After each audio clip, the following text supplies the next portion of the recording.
Bonjour à toutes et à tous, j'espère que vous allez bien.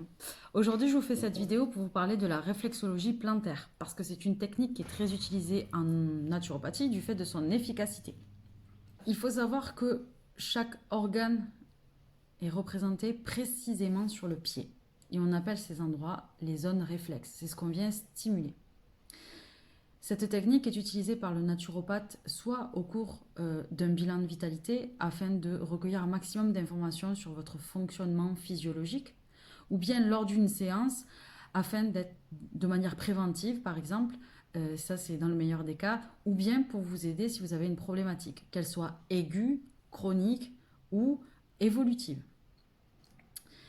La réflexologie plantaire, si vous voulez, elle va servir à harmoniser, à stimuler les processus biologiques en utilisant la force vitale, la force d'auto-guérison, afin d'arriver à l'homéostasie. L'homéostasie, c'est l'équilibre et c'est ce que nous cherchons à chaque fois que vous venez nous voir en fait.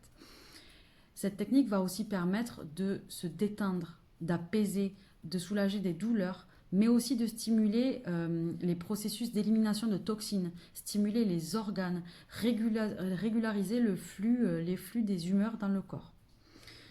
En fonction que vous ayez des problèmes aigus, chroniques ou juste en prévention, ça ne sera pas le même nombre de séances. Les problèmes aigus, tout d'abord, nécessitent peu de séances mais rapprochées, alors que les problèmes chroniques, eux, demandent beaucoup plus de séances mais de façon plus espacée.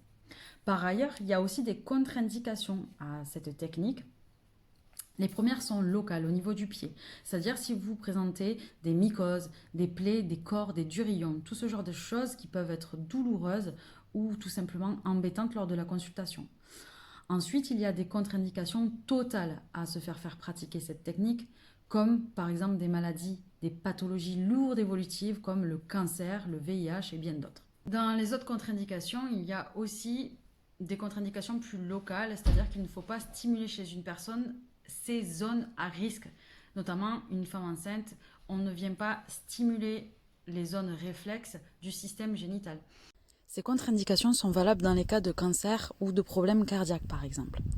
Si toutefois vous avez des questions, n'hésitez surtout pas à venir me contacter. Je me ferai un plaisir de vous répondre et de vous renseigner plus amplement sur le sujet.